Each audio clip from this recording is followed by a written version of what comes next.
సింహం వారికి కనుక చూసుకున్నట్లయితే ప్రధానంగా మీ యొక్క రాస్యాధిపతి భాగ్యస్థానంలో ఉచ్చస్థానంలో ఉంటున్నాడు ఈ 2 వారాలు అని. నెల రోజులు ఉంటాడు అక్కడ 15వ తేదీ నుంచి 14వ తేదీ నుంచి. కాకపోతే దీనివల్ల ఏమిటి అంటే కొద్దిగా మీకు ఈ ఈ పక్షంలో చూసుకుంటే పేరు ప్రఖ్యాతలు, మీ ఉపాసనా మార్గంలో ఏదైతే గొప్ప స్థితికి వెళ్ళాలో ఆ యొక్క స్థితికి వెళ్ళడము ఇవన్నీ ఉన్నాయి. కాకపోతే ధన విషయంలో, కుటుంబ వ్యవహారాల విషయంలో, వాహనం మీద వెళ్ళేటప్పుడు ఖచ్చితంగా జాగ్రత్తగా ఉండండి. ఎందుకంటే సింహం వారికి చతుర్థ భావాధిపతి కుజుడు ఎవరైతే ఉన్నాడో శనితో కలిసి ఉన్నాడు విశ్వభావ రాశుల్లో. కావున ఈ యొక్క విషయంలో ఖచ్చితంగా జాగ్రత్త వహించాలి. ధనము, వ్యాపారము, వాహనం మీద వెళ్ళేటప్పుడు, ఒక పొలం కొనుగోలు చేసేటప్పుడు, ఒక అడవి ప్రాంతాల్లో ఉంటారు, అటువంటి ప్రాంతాల్లో ఉండేటువంటి వారికి సడన్ అటాక్స్ ఏవో ఈ పురుగుల వల్ల, పుట్లు ఏవో ఒకటి, ఏదో జంతువు వల్ల. కాబట్టి ఈ విషయంలో కాస్త జాగ్రత్తగా ఉండండి. ఇక్కడ చూసుకున్నట్లయితే కాస్త సంతానం విషయంలో కూడా కొంచెం మిత్రుల విషయాలు కూడా కొద్దిపాటి జాగ్రత్త వహిస్తూ ఉండాలి. జీవిత భాగస్వామికి ప్రభుత్వ ఉద్యోగం కోసం చేసే ప్రయత్నం ఫలిస్తుంది, అందులో ఎటువంటి సందేహం లేదు. అలాగే కొన్నిసార్లు ఈ శత్రుత్వాలు అంటే ఎవరికో మనం అప్పిచ్చి శత్రుత్వం ఏర్పడాల్సి వస్తూ ఉంటుంది. అదే అయ్యో నేను ఎందుకు ఇచ్చాను రా బాబు, అనవసరంగా నేను అప్పిచ్చి శత్రుత్వం నేను పడ్డం ఏంటి, వాళ్ళతో నేను మళ్ళీ మాట్లాడడం ఏంటి, ఇది ఎక్కడ దరిద్రం రా బాబు అనిపిస్తూ ఉంటుంది. కాబట్టి ఎవరికైనా అప్పులు ఇచ్చేటప్పుడు, అప్పు తీసుకునేటప్పుడు మేనమామ వరుస వారితోని, బంధువర్గం వారితోని ఈ ధన సంబంధించిన విషయాల్లో కొంత జాగ్రత్తగా ఉండండి. ఇక శుక్రుడు ఎప్పుడైతే మీకు 19వ తేదీ నుంచి దశమ స్థానంలోకి వస్తున్నాడో ఉద్యోగ వ్యవహారాల విషయంలో మీకు మరియు మీ జీవిత భాగస్వామికి అనుకూలమైనటువంటి వాతావరణాలు ఉంటాయి, అందులో ఎటువంటి సందేహం లేదు. ఇక మీరు నిత్యము చేయవలసింది కాలభైరవుడి యొక్క ఆరాధన చేయండి, దక్షిణామూర్తి యొక్క స్తోత్ర పఠనం ఎక్కువగా చేయండి. ఖచ్చితంగా మీకు బాగుంటుంది, అందులో ఎటువంటి సందేహం లేదు. నిద్ర లేచిన వెంటనే కూడా గణపతిని ఆరాధించండి. రాశిలో కేతువు కదా, కాబట్టి నిద్ర లేచిన వెంటనే ఒక 10 నిమిషాలు అలా కూర్చొని ఓం గం గణాధిపతయే నమః మనస్ఫూర్తిగా చేయండి. మీకు ఎటువంటి ఆటంకాలు కలుగుతున్నా అవన్నీ కూడా తొలగిపోవడం జరుగుతుంది. ప్రస్తుతం ఎప్పుడైతే మనకి మీనరాశిలో శని కుజుల యొక్క ప్రభావం ఉందో, ఇది అందరికీ కూడా చూసుకోవాల్సింది ఏంటంటే ఇన్వెస్ట్మెంట్స్ మీదే ప్రభావం ఎక్కువగా చూపిస్తూ ఉంటుంది. ఎందుకంటే 12వ స్థానం అంటే మన ఖర్చులు, వివాహ జీవితము, మనం దేని మీద మదుపు పెడుతున్నామా, అదేవిధంగా మనకి ఈ హాస్పిటలైజేషన్స్, మీరు చూడండి ఇప్పుడుండే కండిషన్ ఏదైతే ఉందో కొంచెం ఈ బ్రెయిన్ మీద వీటి మీద ఎక్కువ ప్రభావం చూపిస్తుంది. ఉద్యోగాల మీద మనకి మొన్న చూశారుగా ఒరాకిల్లో 30,000 ఉద్యోగాలు పోయాయి. కారణం ఏంటంటే శని 2 పాపగ్రహాలతో కలిసి ఉండడం వల్ల. అలా ఏంటంటే దీని ప్రభావం ఉంటూ ఉంటుంది. కాబట్టి నేను అందరికీ చెప్పేది ఏంటంటే మీ యొక్క స్కిల్స్ ఏమిటి, మీ పర్సనల్ చార్ట్లో కేవలం జాబ్ ఒకటే కాకుండా మీరు ఓన్గా ఏమి చేసుకోగలరు, సొంతంగా మీరు ఏం చేసుకోగలరు. ఎందుకంటే ఇందులో ఒక 100% దీంట్లో 30% ప్రజలకి ఓన్లీ కేవలం జాబ్ యోగాలే ఉంటాయి. అంటే ఇంక వాళ్ళు జాబ్ తప్పితే ఇంకోటి చేయలేదు, నాకు వద్దు, నేను ధైర్యం చేయలేదు, నాకు ఏదో చిన్న జాబ్ అయినా పెద్ద జాబ్ అయినా చేసుకుంటా అంటారు. కానీ ఇంకొక 30% వాళ్ళకి కంప్లీట్గా ఉద్యోగం కాకుండా వ్యాపారం చేసే యోగాలు ఉంటాయి. ఇంకా వాళ్ళకి మనం ఎంత చెప్పినా కూడా వ్యాపారమే చేస్తానంటారు. వ్యాపారంలో ఒడిదుడుకులు వచ్చినా తట్టుకుంటారు. ఏదైనా సరే వ్యాపారంలో ఉంటారు, నష్టాలు వస్తున్నా అమ్మేసుకొని అయినా కూడా. ఇంకొక 30-35% పీపుల్, పర్టికులర్గా 30-40% ఆఫ్ పీపుల్కి ఒకవైపు ఉద్యోగము, ఒకవైపు వ్యాపారము ఉంటుంది. అందులో కొంతమంది ధైర్యం చేసి వ్యాపారం చేస్తూ ఉంటారు, కొంతమంది ఏమో మనసులో ఉంది కానంటే నాకు చేయాలని లేదని చెప్తూ ఉంటారు, చేయలేకపోతున్నాను, ధైర్యం చేయలేకపోతున్నా అంటారు. కానీ ఇప్పుడు మనకున్నటువంటి గ్రహస్థితులు ఏం చెప్తున్నాయంటే 4 ఏళ్ల క్రితం కూడా నేను మీకు నా వీడియోలు చూడండి తెలుస్తుంది. శని కుంభంలో ఉన్నప్పుడే చెప్పాను 4 ఏళ్ల క్రితం.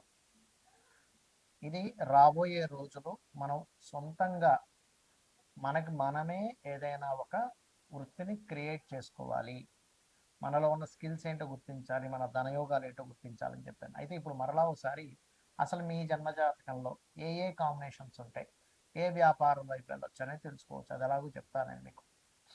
అది ఎలా అంటే ముందుగా మీకు బుధగ్రహం బాగుండాలి. వ్యాపారంలోకి వెళ్ళాలంటే బుధగ్రహం పాడైతే అంచనాలు, లెక్కలు వేయడము, ఒక వ్యాపారంలో దాన్ని ఎలా చేయాలనేటువంటిది ఎప్పటికప్పుడు దాన్ని ఆ యొక్క స్కిల్స్ పెంచుకోవడము, అదేవిధంగా కొంత వీరికి అభివృద్ధికరంగా ఎలా చేయాలనే ఆలోచనలు తగ్గిపోతూ ఉంటాయి బుధుడు బాగోకపోతే. అలా వెళ్ళిపోతూ ఉంటారు. బుధుడు బాగుంటే ఒక రోజు నష్టం వచ్చినా ఇంకో రోజు బాగా చూసుకుంటారు. ముందుగా బుధుడు బాగుండాలి. రెండవది, మీ జన్మజాతకంలో సర్వీసెస్ ఇచ్చే వ్యాపారమా, ప్రోడక్ట్ రిలేటెడ్ వ్యాపారమా తెలుసుకోవాలి. మీడియేటింగ్ చేసేదా. ఒక్కొక్కసారి ప్రోడక్టే కానీ మీడియేటింగ్ ద్వారా ఉంటుంది. రియల్ ఎస్టేట్ ఉంది, భూమే, కానీ మీరు ఏం చేస్తారు, మధ్యవర్తిత్వంగా ఉండి ఎవరికైనా కావాలంటే భూమి అమ్మించి పెడతారు.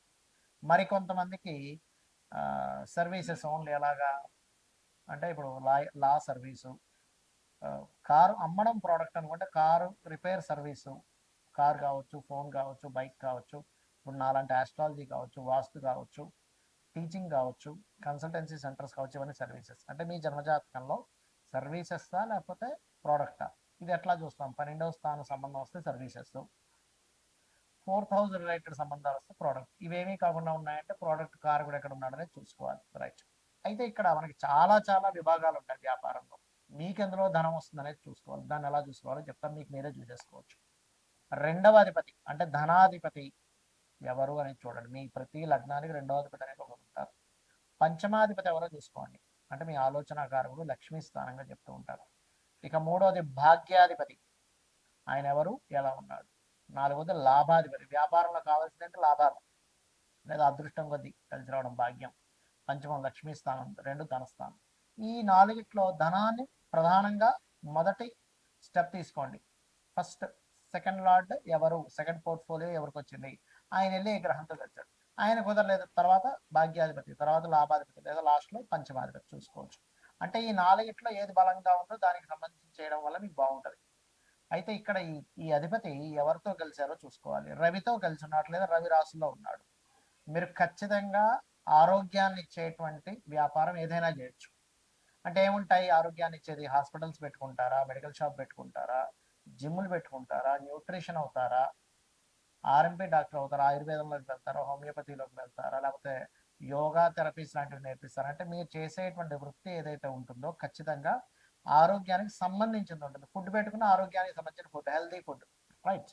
ఇక రెండవ దానిలోకి వెళ్తాం. చంద్రుడు. చంద్రుడు అంటే కంప్లీట్గా ఫుడ్డేనండి. ఫుడ్, ట్రాన్స్పోర్టేషను, లిక్విడ్ రిలేటెడ్ అంటే వాటర్ కావచ్చు, జ్యూసెస్ కావచ్చు, లేకపోతే వస్త్రాలు కూడా చంద్రుడిలోకి వస్తాయి. కాకపోతే లగ్జరీ వస్త్రాలు అంటే చంద్రుడు, శుక్రుడు వస్తాడు. అలా మారుతూ ఉంటుంది. ఇక మానసిక రోగులు ఉంటారు కొంతమందికి, చిన్నపిల్లల డాక్టర్లు, అదేవిధంగా మెడిటేషన్స్ నేర్పించడము, మానసిక శాస్త్రవేత్తలు అవ్వడము, ప్రయాణాల ద్వారా, టూరిజమ్స్ ద్వారా. అయితే ఇందులో మళ్ళీ ఎలాంటి టూరిజమ్స్ అంటే మళ్ళీ గురువు రాశుల్లో ఉంటే ఆధ్యాత్మిక సంబంధించిన టూరిజమ్స్ ఉంటాయి అట్లా. ఇక మూడవది కుజుడు ఉన్నాడు. మీ ధనాన్ని ఇచ్చే కారకుడితో కుజుడు కనెక్ట్ పెట్టి ఉంది. అప్పుడు ఎలాగా సెక్యూరిటీ సర్వీసెస్, మిషనరీస్, అది చిన్నది కానివ్వండి, పెద్దది కానివ్వండి, ఎలక్ట్రికల్ రిలేటెడ్, బ్యాటరీస్ రిలేటెడ్, ఇట్లాంటివి మీరు చేసుకోవచ్చు. ఇక బుధుడు. బుధుడు కంప్లీట్గా మీడియేటింగ్, మధ్యవర్తిత్వంగా, అడ్వర్టైజ్మెంట్స్, ఇట్లాంటివన్నీ కూడా మార్కెటింగ్ రిలేటెడ్, యాడ్ ఏజెన్సీస్, ఇవన్నీ. ఇక గురువు. గురువు అంటే ఏంటి, గురుత్వము. మీరు ఎవరికైతే ఏదైతే నేర్పిస్తున్నారో, మీరు ఎవరికైతే ఏదైతే చెప్తున్నారో, ఈ గురుత్వ సంబంధించినటువంటివి మీకు ధనయోగాన్ని ఇచ్చేదంతా కూడా గురువు. అందులో కన్సల్టెన్సీస్ ఉంటాయి, లా ఉంటుంది, ఫైనాన్షియల్ అడ్వైజర్స్ ఉంటారు, నేర్పించడం ఏదైనా గురువు.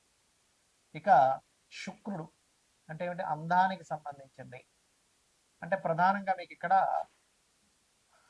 బ్యూటీ రిలేటెడ్, క్రియేటివ్ రిలేటెడ్, ఇవన్నీ కూడా శుక్రగ్రహము. ఇంకా శని, జాబ్ కన్సల్టెన్సీస్, ఆయిల్, ఐరన్ బిజినెస్లు, లేబర్ని సప్లై చేయడము, జాబ్ కన్సల్టెన్సీస్, ఇవన్నీ. ఇక రాహువు, కేతువు. రాహు ఆన్లైన్ రిలేటెడ్, అదేవిధంగా డయాగ్నోటిక్ సెంటర్స్. కేతు ఆధ్యాత్మికము, ఈ పైప్ లైన్లు, ఇవన్నీ కూడా అంటే పైప్స్లు అమ్మేవి, దారాలు అమ్మేవి, ఇవన్నీ ఉంటాయి కదా, ఇవన్నీ.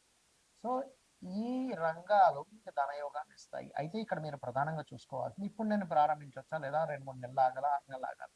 మరి ఆగాలి అనే ఇది ఉన్నప్పుడు మీ 6 నెలల సంవత్సరం మీరు దాని మీద గ్రౌండ్ వర్క్ చేసుకోండి. ఆయా రంగాలకు వెళ్ళి అక్కడ జాబులు చేయండి. మీకు ఒక అనుభవం వస్తుంది. తద్వారా మీరు వెళ్ళొచ్చు. ఎందుకంటే రాబోయే ప్రపంచం అంతా కూడా ఈ జాబుల మీద పెద్దగా ఆశలు పెట్టుకోకండి దయచేసి. సొంతంగా మనం ఏం చేసుకోగలము, ఇదే రాబోతుంది. ఇంకో సంవత్సరం దాటితే ఇంకా ఘోరంగా ఉంటుంది. కాబట్టి ఇది చేసుకొని మీరు బాగుపడతారనే ఉద్దేశంతో చెప్తున్నాను. శ్రీమాత్రే నమః.